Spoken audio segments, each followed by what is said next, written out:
Now we are starting with the authorities govern by PMLA. कुछ directors हैं, adjudicating authority है, appellate authorities है, उनके पावर्स, उनके ड्यूटी, उनका काम करने का प्रोसीजर और उनके डिसीजंस वो हम पढ़ेंगे। सबसे पहले हम स्टार्ट करें डायरेक्टर का कॉन्सेप्ट। ये डायरेक्टर हमने पढ़ा था, आरबीआई ने अपॉइंट किया है। FIUIND financial intelligence unit of India, ये मॉनिटरिंग रखते हैं सारे ऑर्गेनाइजेशंस और बैंक्स, फाइनेंशियल इंस्टीट्यूशंस पे। So starting with the first question, state the powers of directors. अब इन डायरेक्टर्स को कौन से पावर्स दिए हैं? They given the power to conduct an inquiry करना, इन्वेस्टिगेशन करना, make order for audit of accounts. किसी ऑर्गेनाइजेशन पे अगर डाउट है कि उन्होंने बुक्स ऑफ अकाउंट्स ठीक से मेंटेन नहीं किए या मनी लॉन्ड्रिंग का ऑफेंस आ रहा है, तो वो चाहे तो उस ऑर्गेनाइजेशन को बोल सकते हैं ऑडिट करवाने के लिए। और ऑडिट और इंसिडेंटल एक्सपेंसेस जो होंगे वो सब कौन बेयर करेगा? Central government. Also they can issue a warning in writing, comply with specific instruction. मतलब ये ऑर्गेनाइजेशन को बोल सकते हैं कि अपने books of accounts timely maintain करो और टाइमली हमको फर्निश करो। दे कैन गिव इंस्ट्रक्शंस, वो ऑर्गेनाइजेशन को फॉलो करना पड़ेगा। ऑल्सो पीरियोडिकल रिपोर्ट्स में बी आस्क्ड फॉर। जैसे बैंक्स में हमने पढ़ा था कि बैंक्स को टाइमली रिकॉर्ड्स मेंटेन करने और डायरेक्टर्स को फर्निश करना है, तो डायरेक्टर बोल सकता है कि एवरी 3 months का रिटर्न हमको फर्निश कर दो। और अगर टाइम पे फर्निश नहीं की रिपोर्ट्स तो वो चाहे तो पेनल्टी भी इम्पोज कर सकते हैं, which will range from 10,000 to 1 lakh। So minimum 10,000 rupees and maximum ₹1 lakh, and that is a penalty for each failure. ठीक है, so these are the power given to the directors. Next is explain the provision relating to adjudication. अच्छा, adjudication मतलब settlement, ये हमने FEMA में भी पढ़ा था। डिस्प्यूट को सॉल्व करने के लिए जो अथॉरिटी अपॉइंट होती है वो होती है एडजुडिकेशन, एडजुडिकेटिंग अथॉरिटी, सेटलमेंट की अथॉरिटी। और इस अथॉरिटी को अपॉइंट करता है सेंट्रल गवर्नमेंट। मतलब पर्टिकुलर ऑर्गेनाइजेशन है और डायरेक्टर है, दोनों के बीच में डिस्प्यूट चल रहा है। डायरेक्टर बोल रहा है मनी लॉन्ड्रिंग का ऑफेंस किया, ऑर्गेनाइजेशन बोल रहा है हमने ऑफेंस नहीं किया। वो डिस्प्यूट लेके किसके पास जाएंगे? Adjudicating authority. So question we are starting with, explain the provision relating to adjudication. सबसे पहले central government is empowered to appoint adjudicating authority. ये एडजुडिकेटिंग अथॉरिटी को अपॉइंट करने का पावर किसके पास? Central government. Also they can decide the powers and jurisdiction, मतलब इनके पास कौन से पावर्स होंगे। अच्छा, नॉर्मली जो एडजुडिकेटिंग अथॉरिटी होती है उनके पास सिविल कोर्ट वाले पावर्स रहते हैं। सिविल कोर्ट वाले पावर्स मतलब बेसिक पावर्स होते हैं। वो इंक्वायरी कर सकते हैं, किसी प्रीमाइस में एंटर कर सकते हैं, पर्सन को एग्जामिन कर सकते हैं, डॉक्यूमेंट्स डिमांड कर सकते हैं, डॉक्यूमेंट्स की जेरोक्स ले सकते हैं, कॉपीज ले सकते हैं और सर्च कैरी ऑन कर सकते हैं। These are the basic powers which are given to adjudicating authority. और फिर उनका जूरिस्डिक्शन डिसाइड किया जाएगा। जूरिस्डिक्शन मतलब एरिया, स्कोप ऑफ वर्क, किस एरिया में उनको काम करना है। अच्छा, गवर्नमेंट ने 2 एरिया के लिए एक एडजुडिकेटिंग अथॉरिटी अपॉइंट किया, चलेगा? चलेगा। अच्छा, एक एरिया के लिए 2 एडजुडिकेटिंग अथॉरिटी, चलेगा। वो कौन डिसाइड करेगा? Central government. तो सेंट्रल गवर्नमेंट अपॉइंट करेगी एडजुडिकेटिंग अथॉरिटी, डिसाइड करेंगे उनके पावर्स और उनका जूरिस्डिक्शन। हम कंप्लेन फाइल करेंगे एडजुडिकेटिंग अथॉरिटी के पास, they will hold an inquiry, investigation करेंगे और फाइनली डिसीजन देके dispose of the complaint. On receiving the complaint, the adjudicating authority shall serve a notice in writing to the owner and the owner will be given reasonable opportunity of being heard. Let's assume हमारा organisation है और हम पर कोई dispute चल रहा है, तो एडजुडिकेटिंग अथॉरिटी के पास अगर वो डिस्प्यूट जाएगा तो सबसे पहले हमको नोटिस दिया जाएगा और हमको बोलने का मौका दिया जाएगा। So the owner will be given reasonable opportunity of being heard. So after hearing the parties and considering all the material facts, मतलब पार्टीज को सुना जाएगा और मटीरियल फैक्ट्स सर्कमस्टांसेस को कंसिडर किया जाएगा। After that the adjudicating authority will pass an order of confiscation of property involved in money laundering and the decision will be final and the property will vest with central government। मतलब adjudicating authority दोनों parties को opportunity देगी, inquiry करेगी, सारे fact check करेगी और उसके बाद डिसीजन लेगी और डिसीजन करके प्रॉपर्टी को क्या करेंगे? कॉन्फिस्केट। कॉन्फिस्केट मतलब ओनरशिप ट्रांसफर। और अब वो प्रॉपर्टी किसकी मानी जाएगी? सेंट्रल गवर्नमेंट की। Where a property stands confiscated to central government, the special court may also direct the central government to restore such confiscated property or part thereof of a claimant with a legitimate interest in the property who may have suffered a quantifiable loss as a result of the offence of money laundering. मतलब कुछ situation में जहाँ पे adjudicating authority ने हमारी property को क्या कर लिया, कॉन्फिस्केट कर लिया, अगर वो प्रॉपर्टी हमने गुड फेथ में एक्वायर किया और उसकी वजह से हमको बहुत ज़्यादा लॉस हो रहा है, तो हम स्पेशल कोर्ट के पास जाएंगे और स्पेशल कोर्ट एडजुडिकेटिंग अथॉरिटी और सेंट्रल गवर्नमेंट को डायरेक्ट करेगी कि इस प्रॉपर्टी को इस पर्सन को वापस दे दो, because he is having a legitimate interest, legal interest, and he is suffering a quantifiable loss. तो special court has a right to pass such an order. Also, special court shall not consider such claim unless it is satisfied that the claimant has acted in good faith and has suffered the loss despite having taken all reasonable precautions and is not involved in the offence of money laundering. मतलब money laundering मेरे owner ने किया था, मैंने किया नहीं है, और प्रॉपर्टी अभी मैं यूज कर रही हूं, तो आपको मुझे प्रॉपर्टी रिटर्न करनी पड़ेगी because I have acquired the property in good faith और मैं मनी लॉन्ड्रिंग के ऑफेंस में इन्वॉल्व नहीं हूं. तो उसके लिए हम किसके पास जाएंगे, स्पेशल कोर्ट के पास. नेक्स्ट क्वेश्चन हम स्टार्ट कर रहे हैं. State the procedure of appellate tribunal. अच्छा, इस ट्रिब्यूनल का नाम है appellate tribunal. Tribunal is a specific kind of a court और इसका नाम है एपेलेट. एपेलेट ट्रिब्यूनल क्यों बोला जाता है, बिकॉज अपील के लिए बनाई गई है. अब पहले हम किसके पास गए, एडजुडिकेटिंग अथॉरिटी. उन्होंने दोनों पार्टीज को रीजनेबल अपॉर्चुनिटी दी और ऑर्डर पास किया, पर उन्होंने जो ऑर्डर पास किया हम उससे डिससैटिस्फाइड है, तो हमको बोला जाएगा एग्रीड पार्टी, सफरिंग पार्टी. तो अगर आप डिससैटिस्फाइड हो अथॉरिटी के ऑर्डर से, तो उस ऑर्डर के सामने अब हम क्या करेंगे, अपील करेंगे. और अपील करने की हमारी पहली अथॉरिटी है एपेलेट ट्रिब्यूनल. तो हम अपील लेके किसके पास जाएंगे, एपेलेट ट्रिब्यूनल के पास. So state the procedure of appellate tribunal. सबसे पहले डायरेक्टर और person aggrieved by the order of adjudicating authority. अच्छा, लेट्स अज्यूम डायरेक्टर के फेवर में डिसीजन आया, तो अपील कौन करेगा, हम लोग, अग्रीड पर्सन. और अगर हमारे फेवर में डिसीजन आया और डायरेक्टर को लगता है कि डिसीजन गलत है, तो डायरेक्टर भी चाहे तो अपील कर सकता है. सो डायरेक्टर और person agreed by the order of adjudicating authority. We can make an appeal within 45 days to the appellate tribunal or appellate tribunal which is established by central government. और ये appeal किसको करना है, appellate tribunal. कितना time हमारे पास, 45 days. और जहां पे भी टाइम लिमिट मेंशन होता है वहां पे कॉन्डोनेशन ऑफ डिले आता है. अगर आपके पास वैलिड रीजन है कि आपने इतने पर्टिकुलर टाइम में अपील क्यों नहीं किया, तो ट्रिब्यूनल चाहे तो आपको एक्सटेंशन दे सकती है. तो अगर वैलिड रीजन है, सफिशिएंट कॉज है, तो टाइम क्या हो जाएगा, एक्सटेंड. बाकी नॉर्मली अपील फाइल करने का टाइम लिमिट है 45 days. Appellate tribunal will give both the parties a reasonable opportunity of being heard and after that they can confirm, modify or set aside the order. तो appellate tribunal क्या करेगा, हमने appeal file किया तो दोनों parties को देंगे बोलने का मौका, और उसके बाद वो चाहे तो एडजुडिकेटिंग अथॉरिटी के डिसीजन को क्या कर सकते हैं, कंफर्म, मतलब अप्रूव कर दिया, कोई चेंज नहीं किया, मॉडिफाई कर दिया, कुछ चेंजेस किया, और कंप्लीटली उसको सेट असाइड कर दिया, मतलब कैंसिल कर दिया. And it must be disposed of with in 6 months of filing of appeal. मतलब एपेलेट ट्रिब्यूनल ने अपील रिसीव किया, उसके 6 months में वो अपील डिस्पोज ऑफ हो जानी चाहिए. अच्छा, हमारे पास अपील करने के लिए कितना टाइम है, 45 days, और एपेलेट ट्रिब्यूनल के पास डिस्पोज ऑफ करने का टाइम है 6 months. और मैंने आपको बताया था टाइम लिमिट मेंशन होगा तो कॉन्डोनेशन ऑफ डिले आएगा.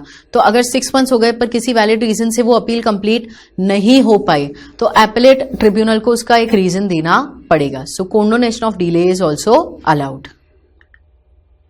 Next is what are the powers of appellate tribunal. अच्छा, पहले हमने देखे पावर्स ऑफ डायरेक्टर्स, फिर हमने पढ़े एडजुडिकेटिंग अथॉरिटी के पावर्स, सिविल कोर्ट वाले, और अब हम पढ़ रहे हैं एपेलेट ट्रिब्यूनल के पावर्स. और जैसे अथॉरिटी बढ़ती जाती है वैसे उनके पावर्स भी इंक्रीज हो जाएंगे. So powers of appellate tribunal, first, enforcing the attendance of any person. मतलब ये ट्रिब्यूनल चाहे तो क्या किसी पर्सन को अपने पास बुला सकती है, क्या वो बैंक वालों को या मिस्टर ए को बोल सकते हैं कि आप इस डेट पे यहाँ पे प्रेजेंट हो जाना. हाँ, they have the power of enforcing the attendance of any person. Examining any person on oath, वो चाहे तो ओरल एग्जामिनेशन, उनसे पूछताछ कर सकते हैं. हाँ, ऑल्सो एविडेंसिंग ऑन एफिडेविट, मतलब राइटिंग में एग्जामिनेशन करना. Affidavit is a return and approved document. Also they can demand production of document, मतलब वो ओनर को या बैंक वाले को बोल सकते हैं कि अपने 3 महीने के ट्रांजैक्शंस लेकर आओ. हाँ, also they can take the copies of the document, मतलब वो इन्वेस्टिगेशन के लिए उन डॉक्यूमेंट्स के जेरोक्स भी करवा सकते हैं। एग्जामिनेशन ऑफ विटनेसेस और डॉक्यूमेंट्स, मतलब पहले क्या किया इन्होंने, पर्सन को बुलाया, फिर डॉक्यूमेंट्स मंगवाए, अभी दोनों को एग्जामिन कर रहे हैं, चेक कर रहे हैं, रिव्यूइंग इट्स ऑर्डर। ये पावर है एपेलेट ट्रिब्यूनल के पास, इन्होंने जो ऑर्डर पास किया वो चाहे तो उसको रीचेक, रिव्यू भी कर सकते हैं। और अगर वो एक्स पार्ट ऑर्डर है, ये मैंने आपको बताया था, एक्स पार्ट मतलब वन साइडेड, दोनों पार्टीज को बुलाया, एक आई पर दूसरी नहीं आई, तो एक पार्टी का सुन के हमने ऑर्डर पास कर दिया है, तो वो एक्स पार्ट ऑर्डर है। तो चाहे तो अगर सामने वाली पार्टी हमको कोई वैलिड रीजन दे रही है नहीं आने का, तो उस ऑर्डर को हम क्या करेंगे, सेट असाइड कर देंगे। So setting aside any order passed ex part, also passing an interim और final order। अच्छा, interim मतलब ये अकाउंट्स में आप पढ़ते हो interim dividend, जो बिटवीन द ईयर डिविडेंड दिया जाता है। लेट्स अज्यूम फर्स्ट 3 मंथ्स में कंपनी का सुपर प्रॉफिट हो गया, तो 3 महीने का डिविडेंड डिक्लेयर कर दिया, तो इंटरिम डिविडेंड मतलब बिटवीन द ईयर, टेम्पररी। और यहाँ पे इंटरिम ऑर्डर का मतलब है टेम्पररी ऑर्डर, मतलब फाइनल ऑर्डर पास करने में काफी टाइम लगेगा, तो एपेलेट ट्रिब्यूनल अभी टेम्पररी ऑर्डर पास करेंगे, उसको बोला जाएगा इंटरिम ऑर्डर। और इंटरिम ऑर्डर कब तक वैलिड है, जब तक फाइनल ऑर्डर ना आ जाए। So they have authority, they can pass an interim or final order or any other matters as prescribed by central government. So these were the powers of appellate tribunal. State the procedure of further appeal. अच्छा, पहले adjudicating authority के पास गए, decision दिया, problem था, dissatisfied थे, तो पहले appeal किसको किया, एपेलेट ट्रिब्यूनल। अब एपेलेट ट्रिब्यूनल ने डिसीजन दिया है और उससे हम डिससैटिस्फाइड हैं, तो हम आगे भी अपील करना चाहते हैं, तो फर्दर अपील करने की अथॉरिटी कौन सी, it is high court. So person aggrieved by the order of appellate tribunal can make an appeal to high court, और हाई कोर्ट में अपील करने का टाइम है 60 डेज। और नॉर्मली आपकी जो फर्दर अपील होगी, हाई कोर्ट में अपील करोगे तो कुछ अमाउंट डिपॉजिट का आपको यहाँ पे रखना पड़ेगा, वो बिना डिपॉजिट के आपकी अपील एक्सेप्ट होने वाली नहीं है, ठीक है। तो फर्स्ट एपेलेट अथॉरिटी हमारी एपेलेट ट्रिब्यूनल 45 डेज, और सेकंड एपेलेट अथॉरिटी हमारी high court, the time limit is 60 days. Next हम स्टार्ट कर रहे हैं, explain the formation of special court. अच्छा, स्पेशल कोर्ट पर्टिकुलर पर्पसेस के लिए बनाई जाती है, for speedy settlement of the cases और for specific purposes. So special court का फॉर्मेशन हम चेक करते हैं। Explain the formation of special court में central government is empowered to constitute one or more special courts, मतलब special court को बनाने की अथॉरिटी किसके पास, सेंट्रल गवर्नमेंट। और same way they will decide the jurisdiction and powers, मतलब special court को किस एरिया में काम करना है, उनकी क्या पावर्स है, that will be decided by central government. Also to conduct the trial of offence, मतलब सारे ऑफेंसेस का ट्रायल, डिस्प्यूट को सॉल्व करना। Also speedy settlement of the cases, timely और सेटिस्फाइंग रिजल्ट आना चाहिए, that is the decision of the special court. इनका basic constitution single जज रहेगा, और वो जज भी कौन अपॉइंट करेगा, हाई कोर्ट। और स्पेशल कोर्ट के पास सुपरसीडिंग पावर्स होते हैं, जैसे 4th पॉइंट में लिखा है bail can be granted by special court और हाई कोर्ट। तो हमारा ये जो मनी लॉन्ड्रिंग एक्ट है, PMLA एक्ट है, इसमें ऑफेंसेस को माना जाता है कॉग्नाइजेबल और नॉन बेलेबल। नॉन बेलेबल मतलब आपको बेल मिलेगी नहीं, पर अगर स्पेशल कोर्ट चाहे तो किसी पर्सन को बेल भी दिलवा सकती है अगर वो गिल्टी नहीं है। तो स्पेशल कोर्ट को कैसे पावर्स दिए, सुपरसीडिंग, ओवरराइडिंग, मतलब स्पेशल कोर्ट चाहे तो किसी एक्ट के प्रोविजन को भी ओवरराइड कर सकते हैं। So that power is given to special court as well as high court. Power of detention, वो चाहे तो किसी पर्सन और प्रॉपर्टी को कस्टडी में भी ले सकते हैं। And important one, bail can be granted by special court और हाई कोर्ट। तो 4 पावर्स गिवन टू, पहला कॉन्स्टिट्यूशन उनका सिंगल जज, एक जज रहेगा हाई कोर्ट, दूसरे additional members, superseding overriding powers, power of detention and power to grant bail. Next question हम स्टार्ट करें, एग्रीमेंट विद फॉरेन कंट्रीज। अच्छा, क्यों हमारी country PMLA prevention of money laundering act में कुछ फॉरेन कंट्रीज के साथ एग्रीमेंट करती है, बिकॉज ये जो मनी लॉन्ड्रिंग का ऑफेंस है, it is considered to be a international offence. ये किस लेवल पे जाता है, international level, it is a international phenomenon, because यहां से मनी मूव होता है फॉरेन कंट्री में, तो उसको डिटेक्ट करना पड़ेगा। तो we require assistance of foreign countries, that's why the central government of India is entering into agreement with foreign countries to take assistance or to give assistance relating to the offense of money laundering. So question we are starting with, state the agreement with the foreign countries Central government may enter into agreement with government of other countries for enforcing the provision of the act, मतलब ये provision follow करने के लिए PMLA के, और exchanging of information for prevention of an offence under this act, मतलब money laundering से related कोई एविडेंस है, कोई इंफॉर्मेशन है, तो वो एक्सचेंज करने के लिए सेंट्रल गवर्नमेंट में by notification on official gazette make such provisions. वो सारे रूल्स एंड रेगुलेशंस बनाने की अथॉरिटी किसके पास है? Central government. Letter of request to contracting state, अच्छा ये लेटर कौन भेज रहा है? हमारी सेंट्रल गवर्नमेंट भेज रही है। किसको? कॉन्ट्रैक्टिंग स्टेट, मतलब किसी फॉरेन कंट्री को। अच्छा फॉरेन कंट्री वालों को हम ये रिक्वेस्ट क्यों कर रहे हैं? कुछ इन्फॉर्मेशन चाहिए, कुछ एविडेंस चाहिए relating to the offence of money laundering, उसको बोला जाता है letter of request to contracting state.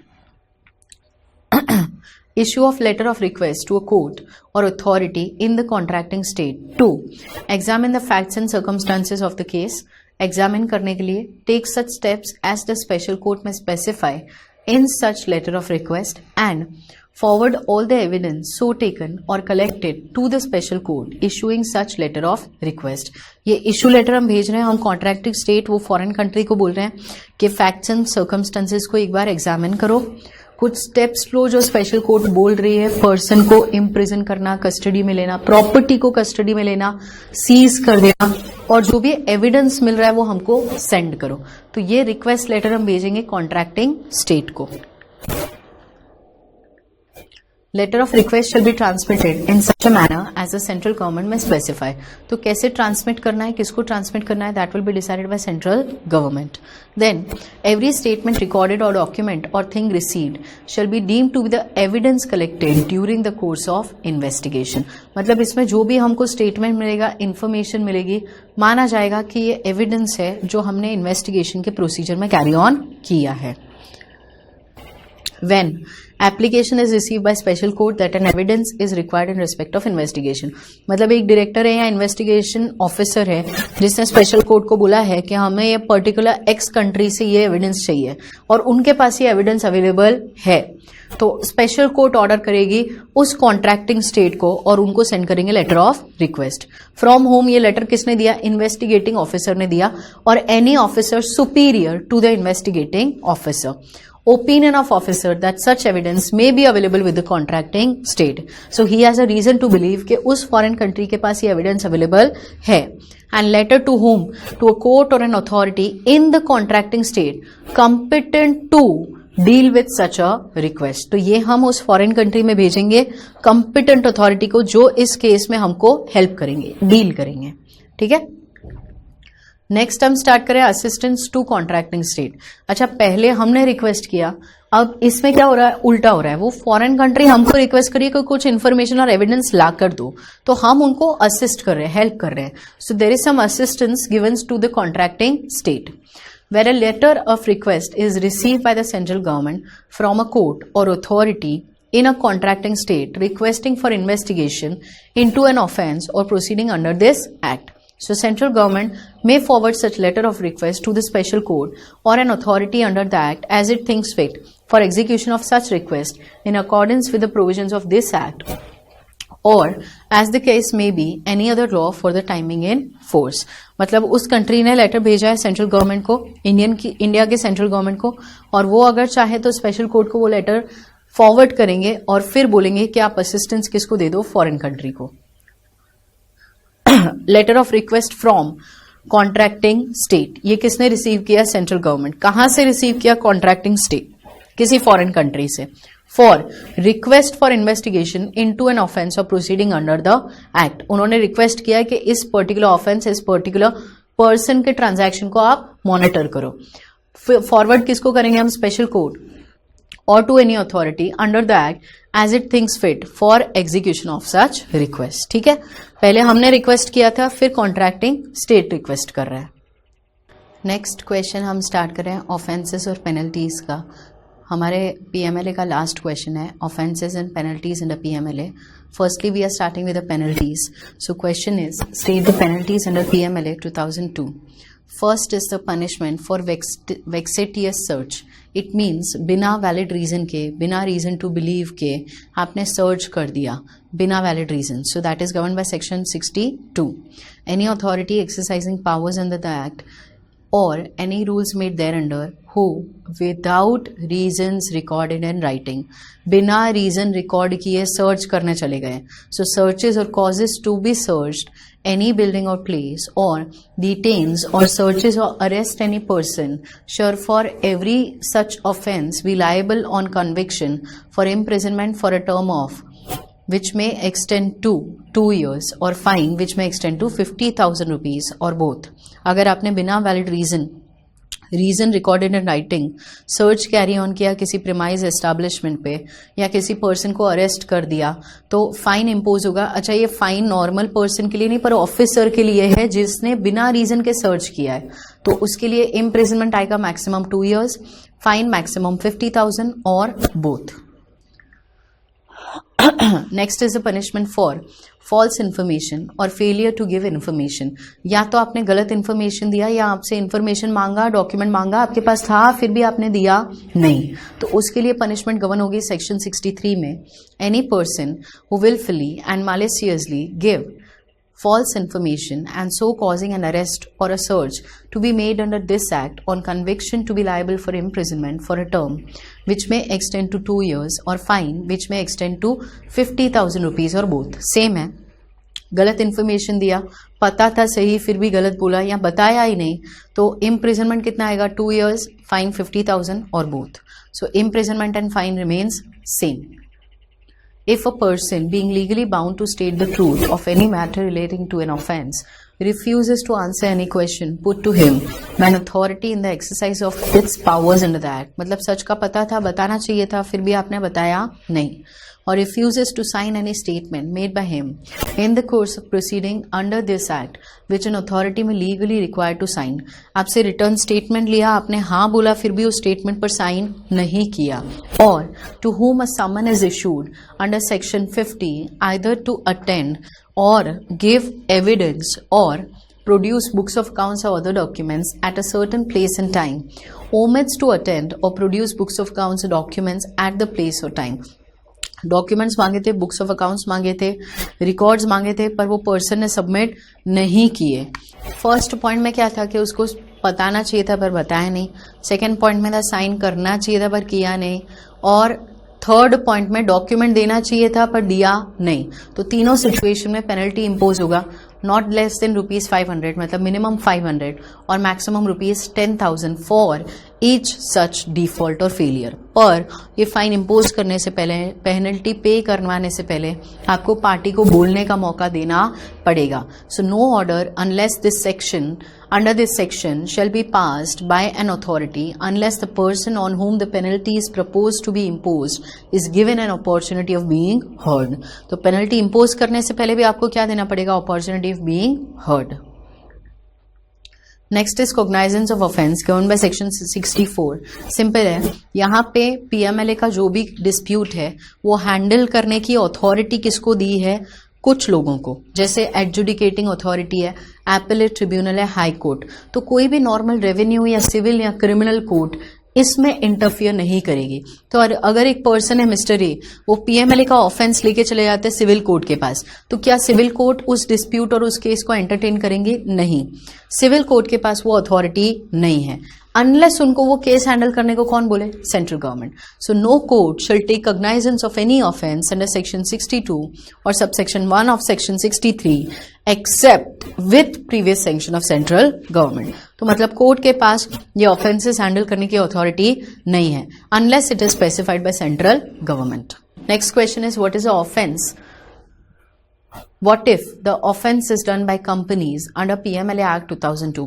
अच्छा, पर्सन ने ऑफेंस किया तो पर्सन को पनिशमेंट मिलती है, पर यहाँ पे है ना पर्सन ने ऑफेंस नहीं किया, किसी कंपनी ने ऑफेंस किया, तो अभी किसको पनिश करे? That is the question. So first situation में when offense is done by a company, every person in charge of the business of the company shall be deemed to be guilty of the offense and liable for the offense. मतलब वो company का control authority जिस person के पास है, जो उस company का person in charge है, मान लिया जाएगा कि उसने अपनी मर्जी से ऑफेंस किया है. He will be deemed to be guilty of the offence and so he will be liable for the offence. And if the offense is committed with the consent of director, manager, secretary, or any other officer, then such officers are also deemed to be guilty of the offense, and so they are liable for the offense. अच्छा, company में offence होगा तो सबसे पहले किसको पकड़ेंगे? Person in charge. Person in charge का concern देखने की जरूरत नहीं है, मतलब उनकी मर्जी से ऑफेंस हुआ था या नहीं हुआ था, उनको तो पकड़ा जाएगा. पर ये जो दूसरे ऑफिसर्स हैं कंपनी के, डायरेक्टर, मैनेजर, सेक्रेटरी और एनी अदर ऑफिसर, इनको कब पकड़ा जाएगा? जब इन्होंने ऑफेंस में अपना कंसर्न दिया हो. Then only they are deemed to be guilty of the offence, and so they are liable for the offence. We completed with the prevention of money laundering act 2002. Act हमने complete कर लिया है, एक बार उसको ठीक से रिवाइज कर लेना. अभी हम स्टार्ट कर रहे हैं आईसीआई के exercise question, practical questions, starting with the first question. Explain the meaning of the term money laundering. Z, a known smuggler, was caught in transfer of funds illegally exporting narcotic drugs from India to some countries in Africa. State the maximum punishment that can be awarded to him under Prevention of Money Laundering Act 2002. अच्छा, ये party है, वो smuggler है, smuggling करके उनके पास पैसे आ रहे हैं, वो भी कहाँ से आ रहे हैं? नार्कोटिक ड्रग्स से आ रहे हैं. आपसे पूछा है maximum punishment under the act इनको कितना हो सकता है. सबसे पहले पनिशमेंट किसको मिलता है? सेक्शन 3 में गवर्न है 3 लोगों को, जिन्होंने प्रोसीड्स ऑफ क्राइम एक्वायर किया या उसको पजेस किया, उस पर्सन के साथ डीलिंग किया, ट्रांजैक्शन में एंटर किया, या तो फिर उन प्रोसीड्स को कंसील करने का ट्राई किया. तीनों को पनिशमेंट मिलेगी, that is govern by section 3. और जो पनिशमेंट है that is govern by section 4. कितनी पनिशमेंट मिलेगी? 2 forms of punishment covered under PMLA. First is imprisonment ranging from 3 years to 7 years, मतलब मिनिमम 3 years और maximum 7 years, and fine maximum ₹5 lakh. पर अगर offence में नार्कोटिक ड्रग्स है तो इम्प्रिजनमेंट होगा 3 to 10 years, 7 की जगह पे 10, and fine will remain same, that is maximum ₹5 lakhs. Answer. Money laundering. Whosoever directly or indirectly attempts to indulge or knowingly assists or knowingly is a part or is actually involved in any process or activity connected with the proceeds of crime and projecting it as untainted property shall be guilty of offense of money laundering under Section 3 of the Prevention of Money Laundering Act 2002. Punishment is governed by Section 4 of the said Act, provides for the punishment of money laundering. Whosoever commits the offense of money laundering shall be punishable with rigorous imprisonment for a term which shall not be less than 3 years, but which may extend to 7 years, and shall also be liable to fine, और fine का maximum amount है 5 lakhs. But where the offense is related to narcotic drugs, the maximum punishment may extend to 10 years instead of 7 years. तो current question में हमको दिया है कि narcotic drugs में से प्रोसीड्स आ रहा है, तो उसमें 3 years to 10 years, and fine would be maximum ₹5 lakhs. Question number 2. Mr. Fraudulent has been arrested for a cognizable and non-bailable offence punishable for a term of imprisonment for more than 3 years under PMLA 2002. Advice as to how he can be released on bail in this case. अच्छा, money laundering के जो हमने offences पढ़े हैं, the offences are considered to be cognizable and non bailable. Cognizable मतलब हम बिना warrant के भी पार्टी को अरेस्ट कर सकते हैं, और नॉन बेलेबल मतलब बेल मिलने वाली नहीं है. अब ये पार्टी ने मनी लॉन्ड्रिंग का ऑफेंस किया और आपसे पूछ रहे बेल मिलेगी या नहीं मिलेगी. It is a non bailable offence, पर कुछ केसेस में अगर कोर्ट सैटिस्फाइड है देन द बेल में be granted. Answer. Section 45 provides that the offences under the Act shall be cognizable and non-bailable. Notwithstanding anything contained in the Code of Criminal Procedure 1973, no person accused of an offence punishable for a term of imprisonment of more than 3 years under Part A of Schedule can be released on bail. मतलब money laundering का offence किया है तो bell मिलने वाली नहीं है, पर उसके बाद लास्ट में वर्ड लिखा है unless. So unless the court is satisfied that there are reasonable grounds for believing that he is not guilty, court satisfied है कि वो guilty नहीं है, उसकी गलती नहीं है, तो कोर्ट चाहे तो उसको बेल ग्रांट कर सकती है. So he is not guilty of such offense and that he is not likely to commit any offense while on bail. In case of any person who is under the age of 16 years or in case of a woman or in case of sick or infirm person, the special court can direct the release of such person on bail. तो ये authority दिया high court और special court को, अगर वो satisfied है तो वो उस पर्सन को बेल ग्रांट कर सकते हैं. Starting with question number 3, the adjudicating authority appointed under the PMLA 2002 issued an order attaching certain properties of XYZ Limited alleged to be involved in money laundering for a specified period. The company, agreed by the order of adjudicating authority, seeks your advice about the remedy that is available under the Act. Advice explaining the relevant provisions of the PMLA 2002. अच्छा, इस question में dispute था PMLA का. Authority के पास गए, settlement की authority जो आपको पता है एडजुडिकेटिंग अथॉरिटी, उन्होंने एक ऑर्डर पास किया और पार्टी की प्रॉपर्टी अटैच कर दी. अब पार्टी उनके ऑर्डर से डिससैटिस्फाइड है. क्या कोई हायर अथॉरिटी, अपील की अथॉरिटी एक्ट में अवेलेबल है? हाँ, हमने पढ़ा था अपील की फर्स्ट अथॉरिटी एपेलेट ट्रिब्यूनल. आप चाहो तो एपेलेट ट्रिब्यूनल में अपील कर सकते हो और वहां पे अपील करने का टाइम लिमिट है आपके पास 45 डेज. फिर एपेलेट ट्रिब्यूनल क्या करेगा, दोनों पार्टीज को अपॉर्चुनिटी देगा, बोलने का मौका देगा और उसके बाद वो डिसीजन देंगे. दे कैन कंफर्म, मॉडिफाई और set aside the order which is given by adjudicating authority. Answer. Appeals to appellate tribunal. The director or any person aggrieved by an order made by the adjudicating authority under this act may prefer an appeal to the appellate tribunal. अच्छा, party भी appeal कर सकती है और director, authority भी appeal कर सकती है. अब किसके सामने अपील कर रहे हैं हम? Against the order of adjudicating authority. और किसको अपील करेंगे? एपेलेट ट्रिब्यूनल को. The appeal shall be filed within a period of 45 days from the date on which a copy of the order made by the adjudicating authority is received. मतलब 45 days आपने order receive किया, 45 days में आपको appeal file कर देना है. And it shall be in such form and be accompanied by prescribed fees. The appellate tribunal may, after giving the parties to the appeal an opportunity of being heard, pass such an order as it thinks fit, confirming, modifying और setting aside the order appeal against. तो appellate tribunal क्या करेगा? दोनों parties को opportunity देगा, बोलने का मौका देगा, उसके बाद ऑर्डर पास करेंगे. कैसा? कंफर्मिंग, मॉडिफाइंग और सेट असाइड. मतलब वो चाहे तो एडजुडिकेटिंग अथॉरिटी के ऑर्डर को कंफर्म कर सकते हैं, अप्रूव कर सकते हैं, मॉडिफाई उसमें कुछ चेंजेस कर सकते हैं और कंप्लीटली उसको सेट असाइड हटा सकते हैं. और फिर एडजुडिकेटिंग अथॉरिटी को बोलेंगे अब आप फ्रेश ऑर्डर पास करो. Also, the Act also provides further appeal.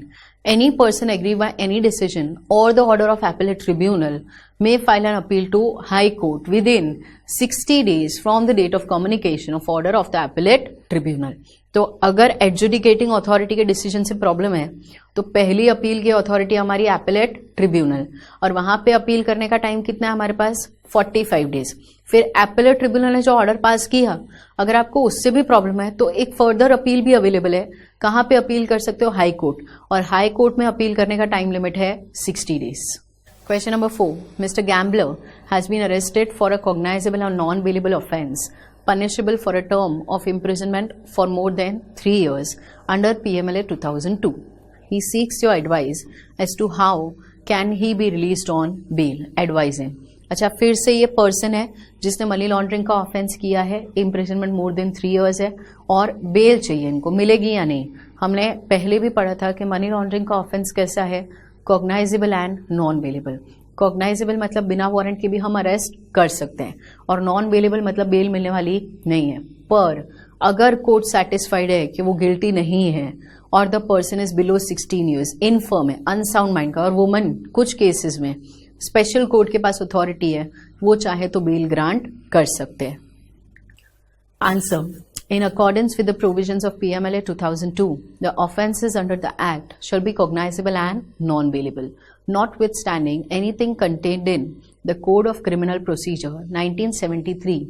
No person accused of an offence punishable for a term of imprisonment of more than 3 years under Part A of the schedule shall be released on bail or on his own bond unless the court is satisfied that there are reasonable grounds for believing that he is not guilty of such offence and that he is not likely to commit an offence while on bail. Guilty नहीं है, इसने offence किया नहीं है or in case of any person who is under the age of 16 years, or in case of a woman, or in case of sick or infirm person, the special court can direct the release of such person on bail. तो bail grant करने की authority दी है special court और high court. वो चाहे वो अगर satisfied है तो bail will be granted. Otherwise it is considered to be a non-bailable offence. Additional question एक देख लेते हैं. PTM Limited, a banking company, maintained the record of all transactions for a period of 3 years from the date of cessation of the transaction between the clients and the company. Decide whether the company has fulfilled its obligation under the provisions of PMLA 2002. अच्छा, ये banking company है और इनको record इन्होंने कितने time के लिए maintain किए हैं? 3 years. हमने ना सेक्शन 12 में obligations of bank, financial institutions and intermediaries पढ़े थे और उसमें हमने पढ़ा था कि इनको कुछ रिकॉर्ड्स मेंटेन करने होते हैं, जैसे कि records of all the transaction, nature, date, value and parties to the transaction, also records of identity of the clients, KYC. और ये जो रिकॉर्ड्स मेंटेन करने होते हैं ना, वो इनको मेंटेन करने हैं 5 years के लिए from the date of cessation of transaction. तो क्राइटेरिया क्या है सेक्शन 12 में? कितने ईयर्स के लिए मेंटेन करने हैं? 5. और करंट क्वेश्चन में दिया है कि इन्होंने वो रिकॉर्ड्स कितने टाइम के लिए मेंटेन किए? 3 years. क्या इन्होंने सेड प्रोविजन को फॉलो किया है? No, that is violation of the section 12. और उसमें हमने पढ़ा था अगर बैंक वाले अपने ऑब्लिगेशंस को फॉलो नहीं करते तो पेनल्टी डायरेक्टर इंपोज कर सकता है, minimum 10,000 to maximum ₹1 lakh, and that will be a penalty for each offense. So the bank has violated the provisions of the act. Answer. As per section 12, the records of the prescribed transaction shall be maintained for a period of 5 years from the date of such transaction, the transaction between the clients and the company. In the given case, the PTM Limited has maintained the record of transaction only for a period of 3 years. Thus, PTM Limited has failed to maintain the records for the period of 5 years as prescribed under section 12. PTM Limited has defaulted in compliance of section 12. मतलब इन्होंने section 12 को follow नहीं किया. If you like this video, share it with your friends. Subscribe to our YouTube channel to watch more such videos and learn from our expert faculty members. Press the bell icon to get regular notifications whenever we upload a new video. Download NDI mobile app to get complete CA course online. We value your support. Thank you for watching.